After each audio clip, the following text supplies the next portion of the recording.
ગુજરાત રાજ્યના એક છેવાડાના જિલ્લામાં અને છેવાડાના તાલુકામાં વિજયનગરમાં આ એક સુખદેવજી એક ભક્તિનું આદિવાસીઓનું આસ્થાનું ધામ આવેલું છે। આ વર્ષો પુરાણી ગાદી છે અને કહેવાય છે કે પરંપરાથી આદિવાસીઓ અહીંયા પૂનમ ભરે છે, અહીંયા બીજ ભરે છે અને જેનો નિસંતાન પરિવારો હોય એ નિસંતાન પરિવારો અહીં આવીને બાધા બાકડી લે તો એમના ખોળે અવશ્ય બાળક અવતરે છે। આ વર્ષોની ચમત્કારિક જગ્યા છે અને અહીંયા આપને જણાવી દઉં કે આ પવિત્ર ધામમાં આજે ગુજરાત રાજ્યના મુખ્યમંત્રી માન્ય ભૂપેન્દ્રભાઈ પટેલ લુસડિયા આજે ગાદીનું દર્શન કર્યું અને એ ગાદીનું દર્શન કરીને આજ પવિત્ર ગાદી અહીંયા પધાર્યા ત્યારે હજારો આદિવાસીઓ આજે જગ્યાએ આવે છે। એ જગ્યા પર એમને પણ આજે ગુરુજીના ચરણોમાં માથું ટેકવીને એમને પણ દર્શન કર્યા અને આશીર્વાદ લીધા।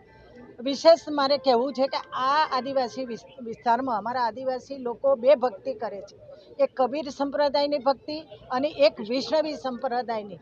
અને જે કબીરપંથીની ગાદી છે એ સરસવ મુકામે પૂજ્ય સ્વર્ગસ્થ મંગળદાસ અને એના આજે ગાદીપતિ તરીકે કમજીભાઈ સાહેબ એના પણ અનેક અનુયાયીઓ છે। બીજી આ વૈષ્ણવી ગાદી છે જે લુસડિયા જાયલા અને આ અમારી ઈટાવળી ભક્તિ ગણાય એમાં પણ હજારો સંખ્યામાં આવે છે। એટલે આખો સમુદાય અમારા બે સંપ્રદાયમાં વેચાયેલો છે અને એના કારણે આજે સંસ્કૃતિનું જતન થયું છે અને એ સંસ્કૃતિના જતન જે રીતે આદિવાસીઓ કરી રહ્યા છે એ જગ્યાનું આજે દેશના મુખ્યમંત્રી ગુજરાતના મુખ્યમંત્રી માન્ય ભૂપેન્દ્રભાઈ પટેલે પણ મુલાકાત લીધી। એટલા માટે અમે સૌ આદિવાસીઓ ગૌરવ અનુભવીએ છીએ અને આપના માધ્યમથી ગુજરાતના મુખ્યમંત્રીને વંદન કરીએ છીએ, અભિનંદન આપીએ છીએ અને એટલું પણ કહી દઉં કે દેશના વડાપ્રધાન નરેન્દ્રભાઈએ પણ આ જગ્યાનું એક વખતની માટે મુલાકાત લીધેલી છે। એ પણ આ વિસ્તારની આદિવાસીઓની આસ્થા અને ભક્તિથી સારા વાકેફ છે। ધન્યવાદ। આજે ગુરુ પૂર્ણિમાનો દિવસ છે અને ગુરુ પૂર્ણિમાના દિવસે આ સુખદેવ ધામ 3 પેઢીઓથી ચાલતું આવે છે અને એના જે ગાદીપતિ છે આ ગાદીપતિના દર્શન કર્યા પછી આ ગાદીપતિના આશીર્વાદ લીધા પછી આ વિસ્તારના લોકોના અનેક કામો થયા છે। અનેક આ વિસ્તારની અંદર જે કોઈ વ્યક્તિ અહીંથી નોકરી મેળવી હોય ત્યારે સૌ પ્રથમ આ મંદિરમાં આવે છે, એની બાધા લે છે, એના પછી જ્યારે એનું કામ પણ થઈ જાય છે।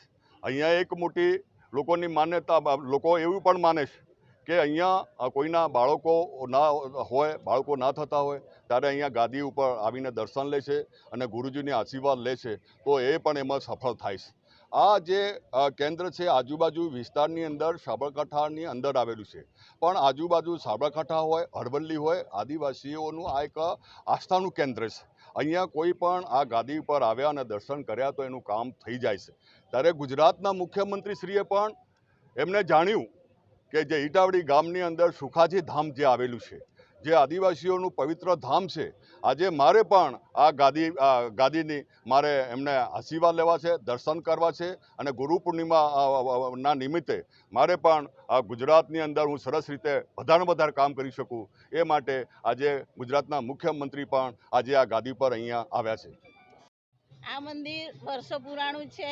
આ મંદિરમાં જે શ્રદ્ધાળુ આવે એમની માનતા પૂરી થાય છે અને મારી પણ 8 વર્ષ મારા બાળકો નહોતા તો મેં પણ માનતા રાખી હતી।